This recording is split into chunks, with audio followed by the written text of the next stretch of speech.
আমার প্রিয় ছাত্রছাত্রীরা, আজকে আমি তোমাদের ক্লাস 6-এর ভূগোল বইয়ের 10ম অধ্যায় আমাদের দেশ ভারত থেকে নদ ও নদীর কিছু গুরুত্বপূর্ণ প্রশ্ন উত্তর আলোচনা করব। এই সমস্ত প্রশ্ন উত্তরগুলি তোমাদের প্রথম পরীক্ষার জন্য খুব গুরুত্বপূর্ণ। তো তোমরা যদি আমার এই চ্যানেল নতুন হও তো অবশ্যই আমার এই চ্যানেলটিকে সাবস্ক্রাইব করবে, ভিডিওটি ভালো লাগলে লাইক করবে, কমেন্ট করবে এবং শেয়ার করবে, যাতে তোমাদের জন্য আমি এইরকম আরও সুন্দর সুন্দর ভিডিও নিয়ে আসতে পারি। তো এখানে 1 নাম্বার প্রশ্ন হচ্ছে, ভারতের উচ্চতম পর্বত শৃঙ্গর নাম কি? উচ্চতা কত? তো উত্তর হবে গর্ডেন অস্টিন। উচ্চতা ৮৬১১ মিটার। এরপর 2 নাম্বার প্রশ্ন, ভারতের দীর্ঘতম হিমবাহের নাম কি? তো এখানে উত্তর হবে সিয়াচেন। এরপর 3 নাম্বার প্রশ্ন, হিমালয় কথার অর্থ কী? তো এখানে উত্তর হবে বরফের গৃহ।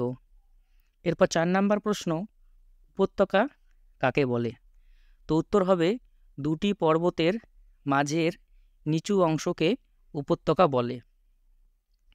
এরপর 5 নাম্বার প্রশ্ন, গিরিপথ কি? তো এখানে উত্তর হবে দুটি পর্বতের মাঝের সংকীর্ণ প্রাকৃতিক পথকে গিরিপথ বলে। এরপর 6 নাম্বার প্রশ্ন, হিমবাহ কি? তো এখানে উত্তর হবে চলমান বরফের স্তূপ, যা অভিকর্ষণের টানে ভূমির ঢাল বেয়ে অগ্রসর হয়, তাকে হিমবাহ বলে। এরপর 7 নাম্বার প্রশ্ন, পৃথিবীর উচ্চতম পর্বতশৃঙ্গ কী এবং উচ্চতা কত? তো এখানে উত্তর হবে মাউন্ট এভারেস্ট। উচ্চতা ৮৮৪৮ মিটার। এরপর 8 নাম্বার প্রশ্ন, দুন কাকে বলে? তো এখানে উত্তর হবে শিবালিক ও হিমালয়ের মাঝের সংকীর্ণ উপত্যকাকে দুন বলে। এরপর 9 নাম্বার প্রশ্ন, তরাই কি? তো এখানে উত্তর হবে শিবালিক হিমালয়ের পাদদেশের ঘন অরণ্যবৃত্ত অঞ্চল হল তরাই অঞ্চল। এরপর 10 নাম্বার প্রশ্ন, ভারতের প্রধান নদী কি? তো এখানে উত্তর হবে গঙ্গা। এরপর 11 নাম্বার প্রশ্ন, গঙ্গা নদীর দৈর্ঘ্য কত? তো এখানে উত্তর হবে 2500 কিমি।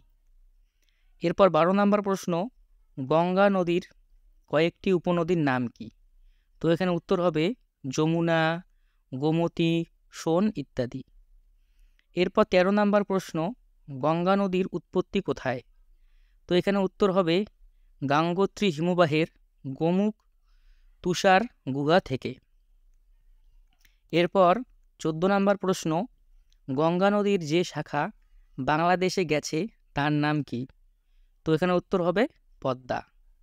এরপর 15 নাম্বার প্রশ্ন, পদ্মা ও যমুনার মিলিত প্রবাহের নাম কি?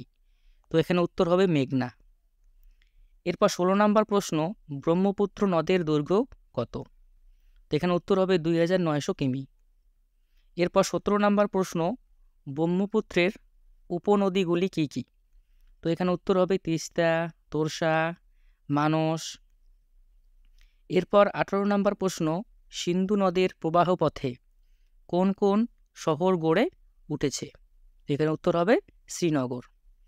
এরপর 19 নাম্বার প্রশ্ন, দক্ষিণ ভারতের দীর্ঘতম নদীর নাম কি? তো এখানে উত্তর হবে গোদাবরী। এরপর 20 নাম্বার প্রশ্ন, দক্ষিণ ভারতের গঙ্গা কোন নদীকে বলে? তো এখানে উত্তর হবে গোদাবরী। এরপর 21 নাম্বার প্রশ্ন, পর্বতের মাঝখানের সরু পথকে কি বলে? তো এখানে উত্তর হবে গিরিপথ। এরপর 22 নাম্বার প্রশ্ন, গঙ্গা নদীর মোহনা কোথায়? তো এখানে উত্তর হবে বঙ্গোপসাগর। এরপর 23 নাম্বার প্রশ্ন, গঙ্গার প্রধান উপনদী কি? তো এখানে উত্তর হবে যমুনা। এরপর 24 নাম্বার প্রশ্ন, পৃথিবীর বৃহত্তম মরুভূমি অঞ্চলের নাম কি? তো এখানে উত্তর হবে থর মরুভূমি। এরপর 25 নাম্বার প্রশ্ন, অন্তর্বাহী নদী কাকে বলে? উত্তর হবে যে সমস্ত নদী উৎপত্তি দেশের অভ্যন্তরে এবং শেষ হয় দেশের মধ্যেই, তাকে অন্তর্বাহী নদী বলে। এরপর 27 নম্বর প্রশ্ন, ভারতের একটি অন্তর্বাহী নদী কি? তো উত্তর হবে লুনি। এরপর 28 নম্বর প্রশ্ন, কয়াল কি? তো উত্তর হবে মালাবার উপকূলের উপহ্রদগুলিকে কয়াল বলে। এরপর 28 নম্বর প্রশ্ন, আলাই মালাই পর্বতের উচ্চতম শৃঙ্গের নাম কি? তো এখানে উত্তর হবে আনাইমুদি। এরপর 29 নম্বর প্রশ্ন, প্রবাল কি? তো উত্তর হবে এক ধরনের ছোট সামুদ্রিক কীট। এরপর 30 নম্বর প্রশ্ন, দ্বীপপুঞ্জ কাকে বলে? তো উত্তর হবে অনেকগুলি ছোট ছোট দ্বীপকে একসঙ্গে দ্বীপপুঞ্জ বলে। এরপর 31 নম্বর প্রশ্ন, ভারতকে নদীমাতৃক দেশ বলে কেন? তো এখানে উত্তর হবে কারণ ভারতে অসংখ্য ছোট বড় নদী রয়েছে। এই নদীগুলি মানুষের জনজীবনে, কৃষি কাজে, শিল্পে, যাতায়াত ব্যবস্থায়, জলবিদ্যুৎ উৎপাদনে গুরুত্বপূর্ণ ভূমিকা পালন করে। তাই ভারতকে নদীমাতৃক দেশ বলে। তো আমার প্রিয় ছাত্রছাত্রীরা, এই ছিল আজকের কিছু তোমাদের গুরুত্বপূর্ণ প্রশ্ন ও উত্তর। তো ভিডিওটি ভালো লাগলে কমেন্ট করবে এবং ভিডিওটি লাইক করবে, যাতে পরবর্তীকালে আমি তোমাদের জন্য এরকম আরও সুন্দর সুন্দর ভিডিও নিয়ে আসতে